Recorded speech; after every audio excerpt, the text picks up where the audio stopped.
Capítulo 4. Meu pai, meu pai. Meu pai reconhece e vê que não há em mim nem mal, nem rebeldia. E não pequei contra ti, ainda que andas à caça da minha vida para m'atirares. 1 Samuel, capítulo 24, versículo 11. No capítulo anterior, vimos como os irmãos de José procuraram destruí-los. Vimos a dor que ele sentiu com essa traição. Talvez você esteja em uma situação semelhante. Você já foi traído por aqueles que lhe eram mais chegados, pessoas de quem você queria receber amor e encorajamento. Neste capítulo, quero tratar de uma situação mais dolorosa que a traição de um irmão. Uma coisa é ser rejeitado e ofendido por um irmão, mas é totalmente diferente ser rejeitado e ofendido por um pai. Quando falo de pais, não me refiro a um pai biológico, mas a qualquer líder que Deus coloque sobre nós. Essas são as pessoas que pensamos que nos amariam, nos alimentariam e cuidariam de nós. Uma relação de amor e ódio. Para examinarmos o exemplo de um pai que traiu, vamos ver o relacionamento entre rei Saul e Davi. Ver 1 Samuel, capítulos 16 a 31. Suas vidas se tocaram antes mesmo que eles se encontrassem. Uma vez que Samuel, o profeta de Deus, ungiu Davi para ser o próximo rei de Israel. Davi deve ter ficado paralisado de entusiasmo pensando: este é o mesmo homem que ungiu Saul. Realmente serei rei.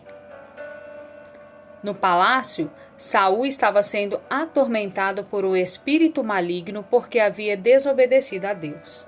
O seu único alívio vinha quando alguém tocava a harpa. Os servos de Saul começaram a procurar um jovem que pudesse se sentar em sua presença e ministrar a ele. Um dos servos do rei sugeriu Davi, o filho de Jessé. O rei Saul mandou chamar Davi e pediu-lhe que fosse ao palácio para ministrar a ele. Davi deve ter pensado: Deus já está fazendo com que a sua promessa se cumpra antes do profeta. Com certeza ganharei o favor do rei. Essa deve ser a minha posição inicial. O tempo passou e o pai de Davi pediu que ele fosse levar alimentos para seus irmãos mais velhos que estavam na guerra contra os filisteus. Ao chegar às linhas de batalha, Davi viu o campeão filisteu Golias zombando do exército de Deus e soube que aquilo já estava acontecendo havia 40 dias.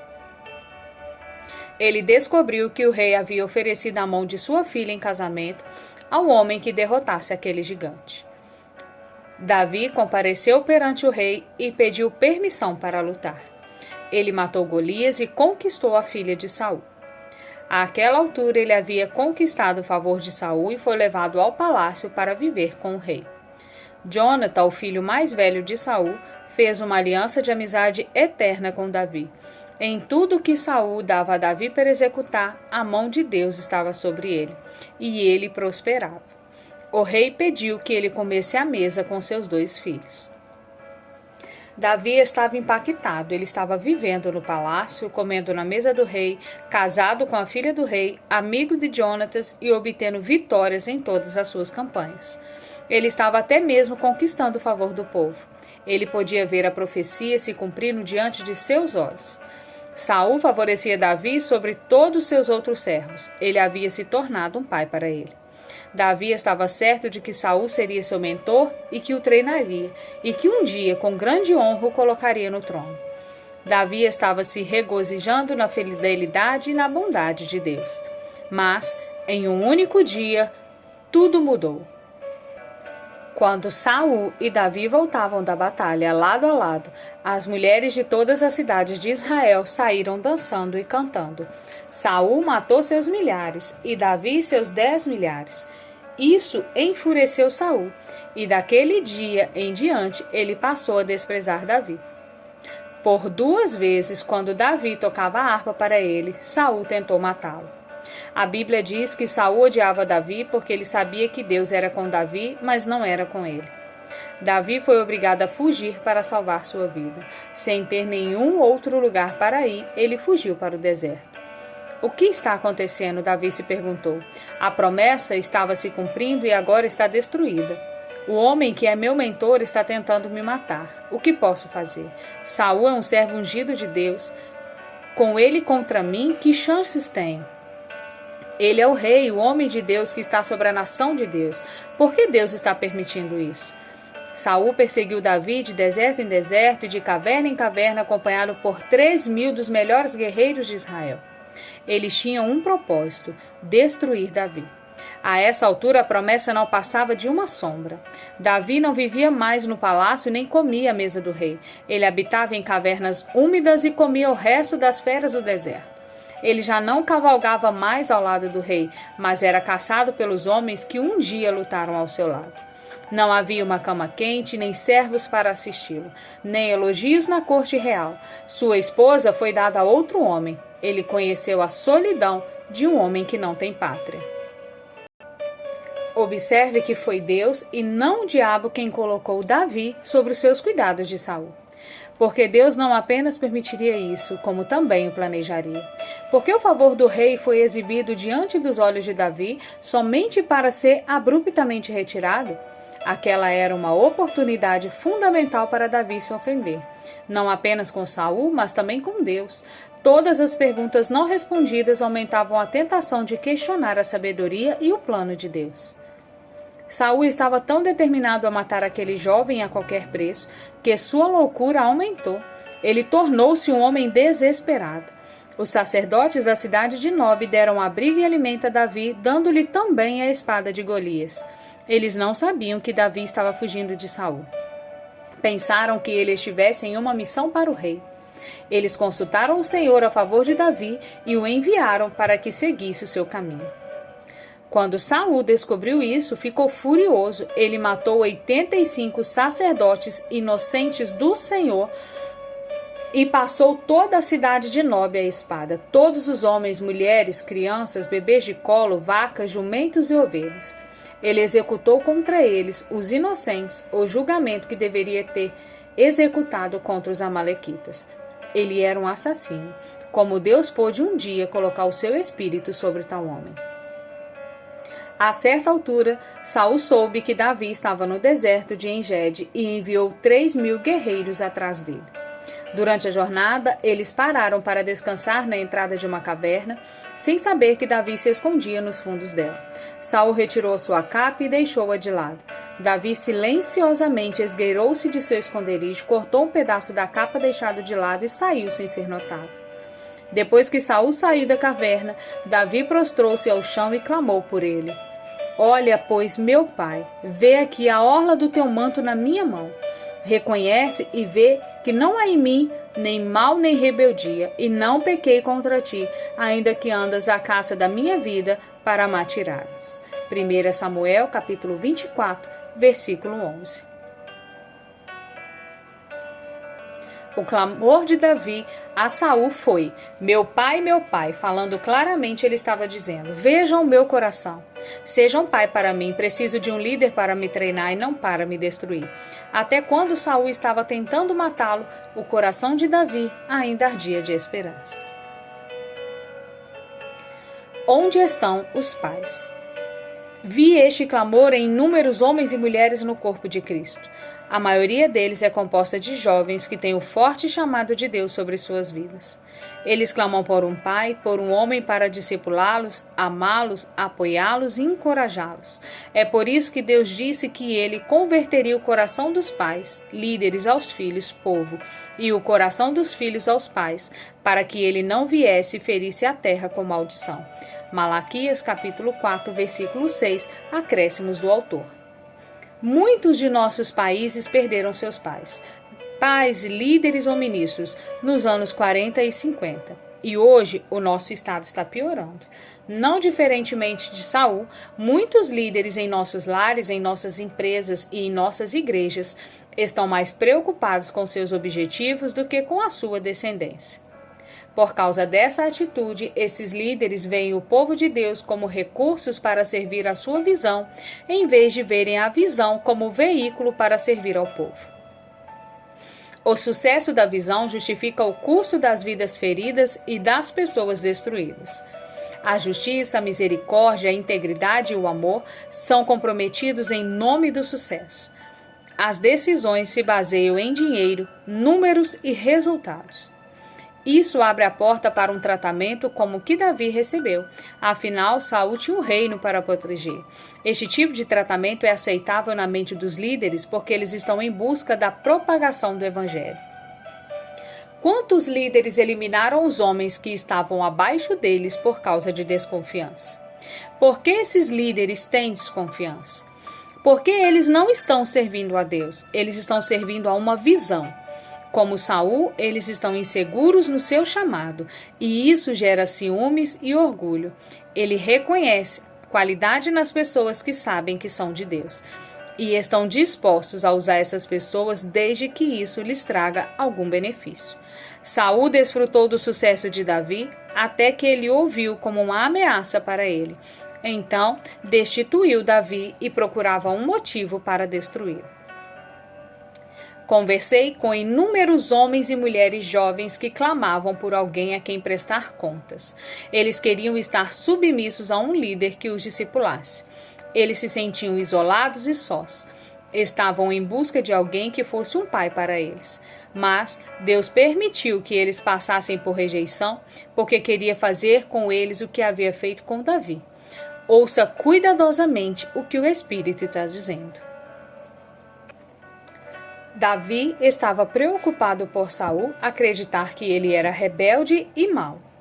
Davi deve ter sondado seu coração dizendo: onde foi que eu errei? Como o coração de Saul se voltou contra mim tão depressa? Foi por isso que ele clamou. Alguns disseram que eu te matasse, porém eu disse não. Apenas cortei a ponta do teu manto para que tu pudesses saber e ver que não há mal nem rebelião em mim. Ver 1 Samuel, capítulo 24, verso 11.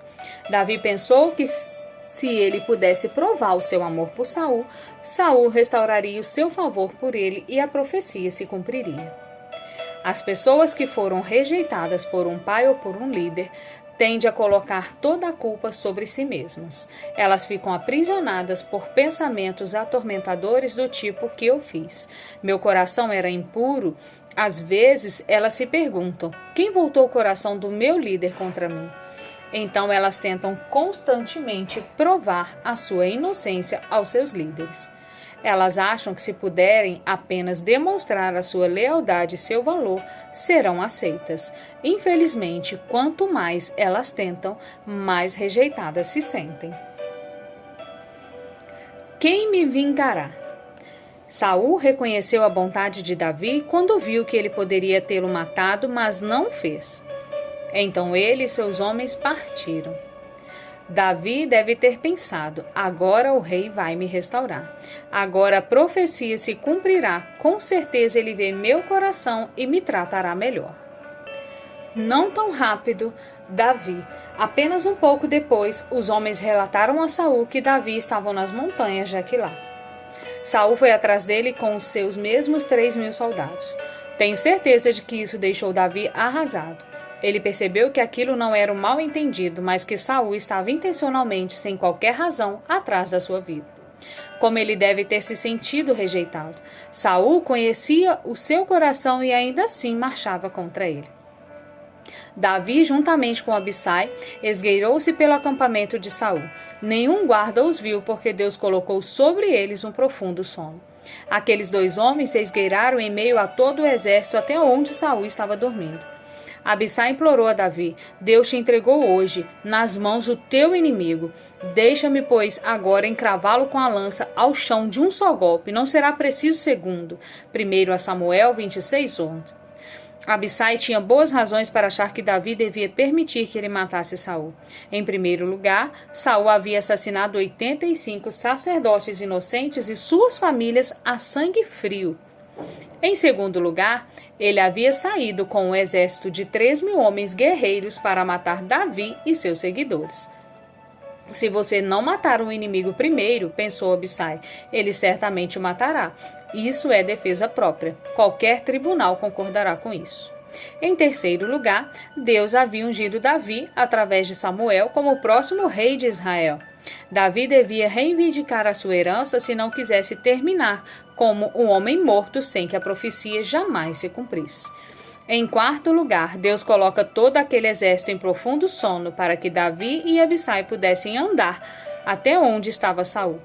Por que mais Deus faria isso? Para Abissai parecia que Davi jamais teria outra chance como aquela. Todos esses motivos pareciam bons, eles faziam sentido. Davi estava recebendo o encorajamento de outro irmão. Então, se ele estivesse se sentindo ofendido, teria se sentido inteiramente justificado e permitido que Abissai encravasse a lança em Saul. Veja a resposta de Davi: não mates, pois quem haverá que estenda a mão contra o ungido do Senhor e fique inocente? Tão certo como vive o Senhor, este o ferirá, ou o seu dia chegará em que morra, ou em que, em descendo a batalha, seja morto. O Senhor me guarde de que eu estenda a mão contra o seu ungido. 1 Samuel, capítulo 26, versos 9 a 11. Davi não mataria Saul, muito embora Saul tivesse assassinado pessoas inocentes e quisesse assassinar Davi também. Davi não quis se vingar, mas entregou tudo nas mãos de Deus. Naturalmente, teria sido mais fácil pôr um fim em tudo ali mesmo. Fácil para Davi e para o povo de Israel. Ele sabia que a nação era como um rebanho de ovelhas sem pastor. Ele sabia que um lobo estava roubando-os para satisfazer os seus desejos egoístas. Era difícil para ele não se ofender, mas provavelmente era mais difícil não libertar o povo que ele amava das mãos de um rei louco. Davi tomou esta decisão, muito embora ele soubesse que o único consolo de Saul era o pensamento de destruir Davi.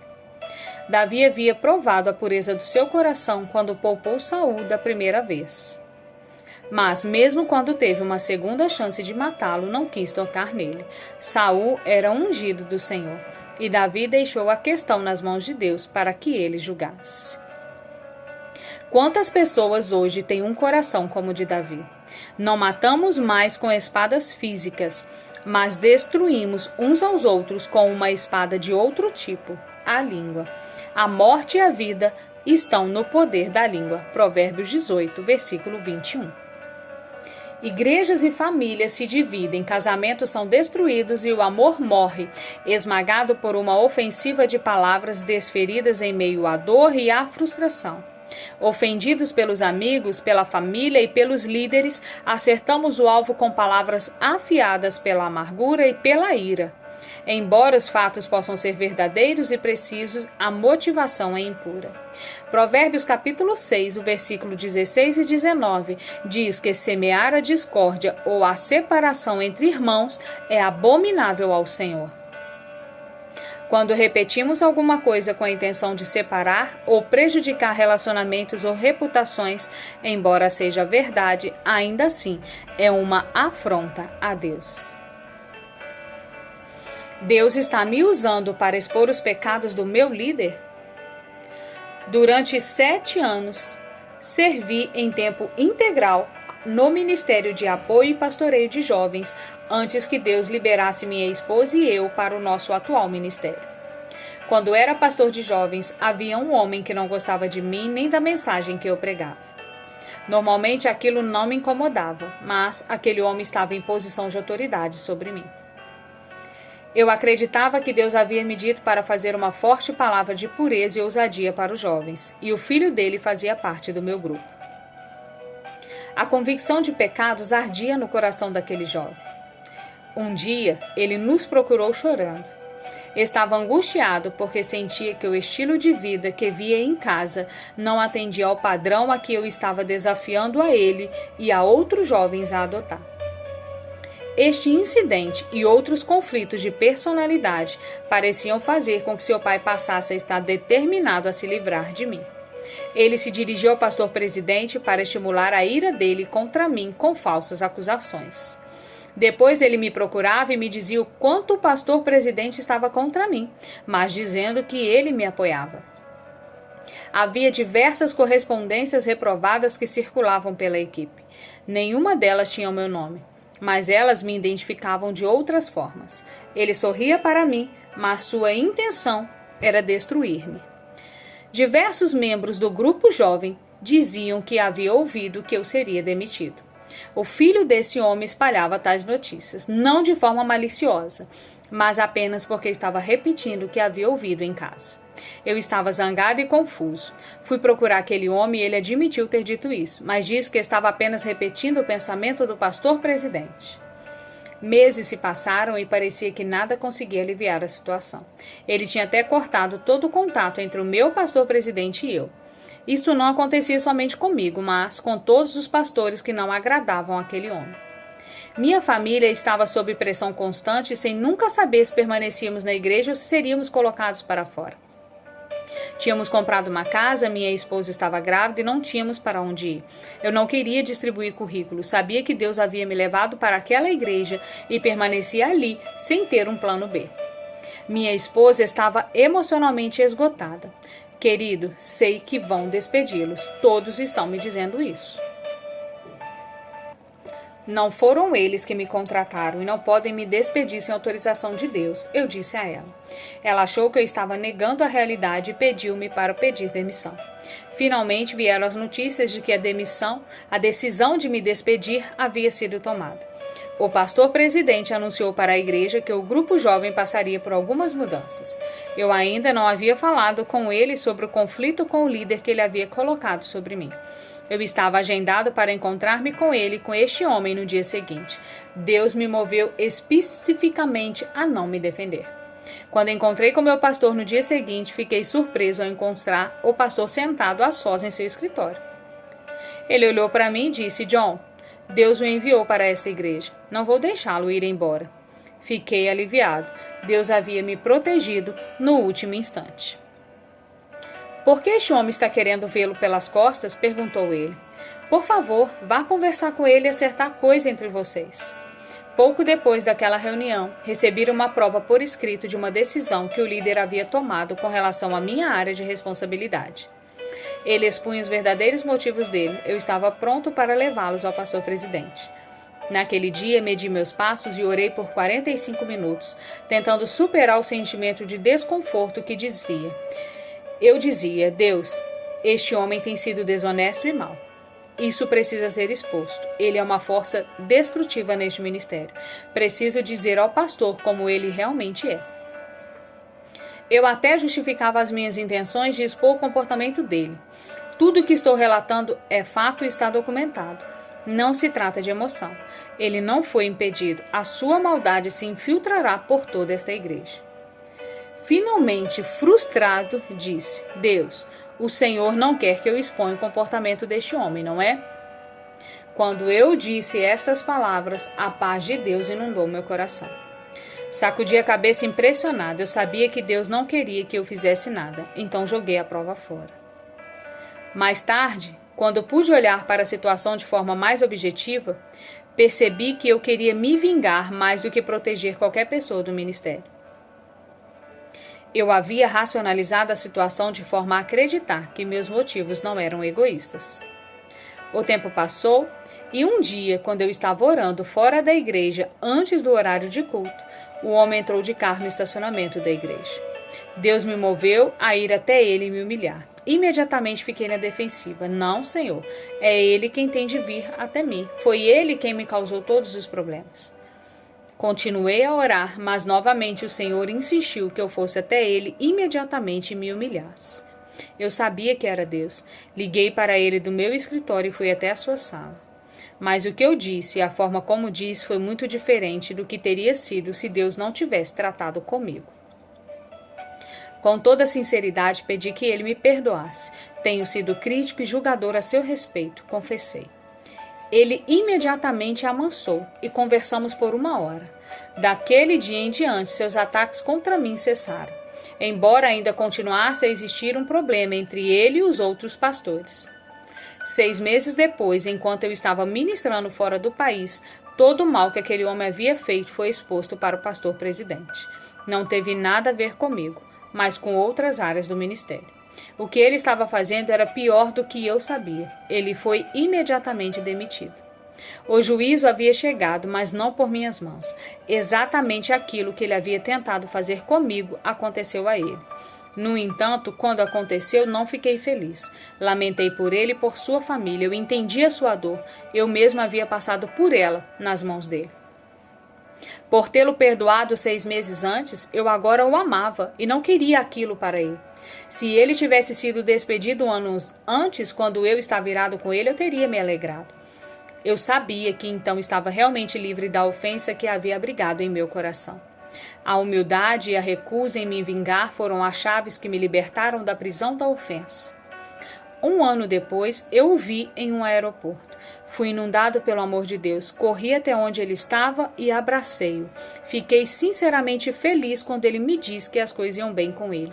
Se eu nunca tivesse ido até ele e me humilhado meses antes em seu escritório, eu não teria podido olhar nos olhos naquele dia no aeroporto. Vários anos se passaram desde que o vi, mas só sinto amor e um desejo sincero de vê-lo dentro da vontade de Deus.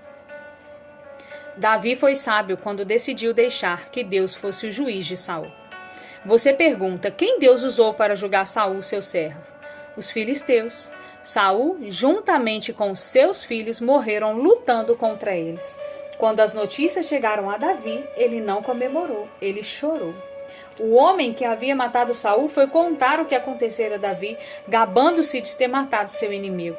Ele esperava que essa notícia fizesse com que ele ganhasse o favor de Davi, mas teve o efeito oposto.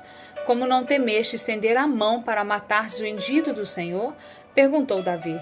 Ele ordenou que o homem fosse executado. Vê 2 Samuel, capítulo 1, 14 e 15. Então Davi compôs uma canção para o povo de Judá cantar em honra a Saul e a seus filhos. Ele pediu que o povo não a proclamasse nas ruas das cidades da Filístia, para que o inimigo não se alegrasse. Ele proclamou que não haveria chuva nem colheita no local onde Saul havia sido morto. Convocou todo Israel para chorar sobre Saul. Este não é o coração de um homem ofendido. Um homem ofendido teria dito, ele teve o que merecia. Davi foi ainda mais longe. Ele não matou a semente remanescente da casa de Saul. Em vez disso, demonstrou bondade para com eles. Deu terras e alimento a eles e garantiu a um de seus descendentes um assento à mesa do rei. Isto lhe soa como uma atitude de um homem ofendido? Embora Davi tivesse sido rejeitado por aquele que deveria ter sido um pai para ele, ele permaneceu leal mesmo após a morte de Saul. É fácil ser leal a um líder, ao pai que o ama, mas e quanto a alguém que está determinado a destruí-lo? Você quer ser um homem ou uma mulher segundo o coração de Deus ou quer procurar se vingar? É justo Deus vingar os meus servos, mas é injusto os servos de Deus se vingarem. Senhor Beverly, acabo de ler o seu livro, A Isca de Satanás, hoje. Não consegui parar de ler. Este é certamente um dos melhores livros que já li. P.A. Missouri.